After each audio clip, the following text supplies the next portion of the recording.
Speaker Mike Johnson will swear in Democratic Congresswoman-elect Adelita Grijalva. It's been 50 days since she was elected, and while Johnson claims that her swearing in was delayed by the shutdown, she says it is because she will provide the critical, final 218th signature on a petition that will put in motion a vote to release the Epstein files. She's expected to sign that petition shortly after being sworn in.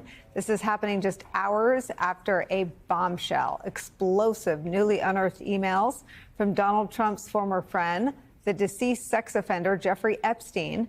Those emails breathing new life into a question that has loomed over Donald Trump ever since the Justice Department tried to sweep the Epstein matter under the rug last summer. What is Donald Trump trying to hide, and why? Democrats on the House Oversight Committee released emails from Jeffrey Epstein that they obtained as part of a subpoena of the Epstein estate. One of them was written in 2011 from Jeffrey Epstein to Ghislaine Maxwell, and it reads in part, quote, "I want you to realize that that dog that hasn't barked is Trump." They redact the name of a victim, but they say that redacted victim, quote, "spent hours at my house with him." Ghislaine Maxwell writes back, quote, "I have been thinking about that," end quote. A separate email to the author Michael Wolff from January of 2019 reads in part, quote, "Trump said he asked me to resign. Never remember ever. Of course he knew about the girls as he asked Ghislaine to stop," end quote. What? Of course he knew about the girls? It wasn't until July of this year that Donald Trump said he had asked Epstein to stop, quote, "taking our people."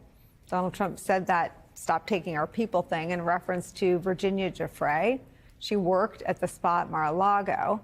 He said she was, quote, "stolen from him."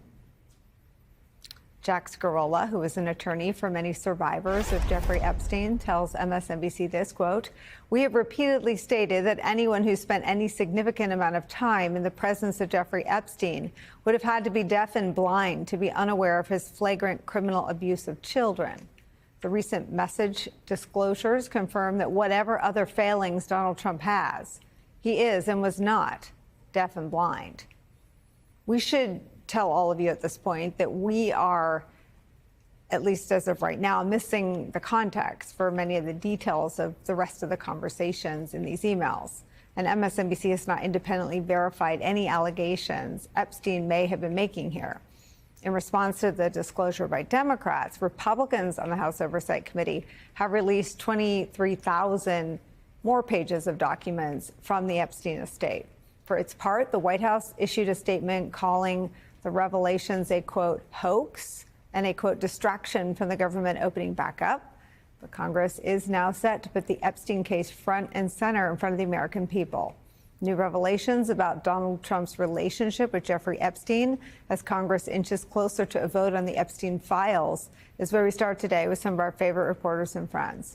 Joining our conversation today, Puck News senior political columnist, MSNBC national affairs analyst John Heilemann. Also joining us, MSNBC legal reporter Lisa Rubin is with me at the table for the hour.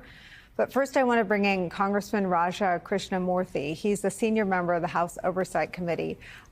Congressman, what can you tell us about anything you understand or have seen that we have not as a public yet about the emails from Jeffrey Epstein regarding Donald Trump? Well, I think, first of all, they're shocking to me with regard to some of the language. If you actually see the native emails, as opposed to just summaries from other people, you'll see that there's just a lot of casual references to Donald Trump, a lot of unflattering references to him.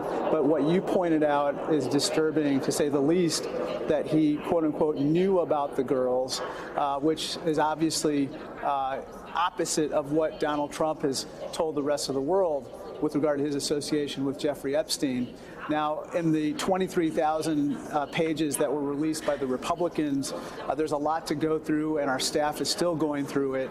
But right now, the White House is actually scrambling to try to get people off the discharge petition before Adelita Grijalva actually signs it. So they obviously take this production very seriously right now. Let's go through some of the emails that are being made public for the first time. First of all, was there any resistance from Jeffrey Epstein's estate to complying with the subpoena from the Oversight Committee? Not that I know of. In fact, they're planning to produce more documents. They're producing them on a rolling basis to the committee. So I'm looking forward to seeing those as well. So there's more. Correct. There might be a lot more. We just don't know. But it appears that they are cooperating and they are trying to produce it as quickly as they can. Okay, so this is one of the emails that was released today. It was sent on December 16th, 2015. Michael Wolff writing at 4:26 p.m. on that day, quote, "I think you should let him hang himself. If he says he hasn't been on the plane or to the House, then that gives you valuable PR and political currency.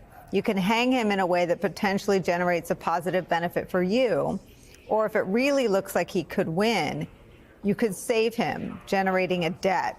Of course, it is possible that when asked, he'll say, Jeffrey is a great guy and has gotten a raw deal and is a victim of political correctness, which is to be outlawed in a Trump regime." What does that, how do you read that? What does that mean to you? Well, again, it would be good to get more context, and that's why, in part, we're asking for the rest of the Epstein files that are in the possession of the administration. But what it appears on face value to me is that Donald Trump was on his plane, was in his house, according to what is suggested by Mr. Wolff, and therefore, if he were to lie and say he was not on the plane or not in his house, then Jeffrey Epstein would have leverage over him, which Wolff is suggesting he could use in different ways to his advantage.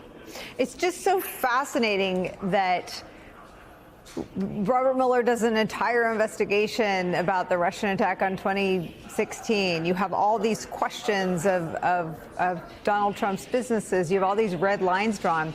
And Trump loses his mind, is just now going about the business, in his view, of seeking retribution against anyone that investigated him.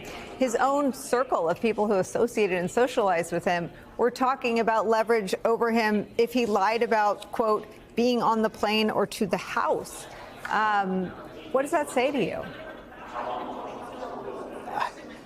What it says to me, birds of a feather flock together. I mean, Donald Trump associated with some highly irreputable people, including Jeffrey Epstein. Now, when you meet with these survivors, and I'm sure that you've met with some of them as well, the horrors that they went through as part of this child sex trafficking ring cannot be overstated. And so, for the purpose of doing justice to them, we should absolutely get the rest of these Epstein files. In many cases, they don't even have access to the files that detail the trauma that they went through, which they have long forgotten because of that trauma. And we need those files to prevent this from ever happening again. And so that's why we need to press on a bipartisan basis to get to the bottom of this, Nicole. What is the next step in getting the files released? Well, as you know, we have this bipartisan subpoena that is basically trying to compel the White House to produce more documents, but they've really slow-rolled the production of these documents, and whatever they've produced so far is already in the public domain. We've seen this before. And so now this discharge petition, which you referred to before, is going to be important in basically allowing us to vote on a law, a piece of legislation that could become law that would then force the White House to produce the rest of these files. And so that's why it's important that Adelita Grijalva gets sworn in, then she signs the discharge petition, and then we move forward. I believe we just put a shot up on the screen. It is about to happen right now. Once she's sworn in and signs that petition, how quickly do you think it puts in motion an actual movement of files? Basically, it's about, my understanding is it's a 7 to 9 day legislative day process to actually get it on the calendar and voted on in the House. Then it goes to the Senate, of course. But then it's a date certain. It has to be voted upon at that point.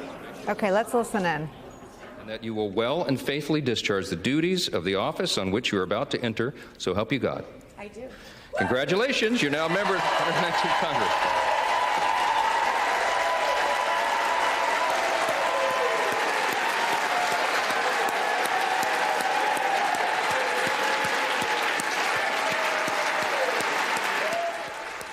That is now Congresswoman Grijalva. We interviewed her as Congresswoman-elect. What way, other than a delay tactic for having that 218 signature, do you view the Speaker's timing on swearing her in?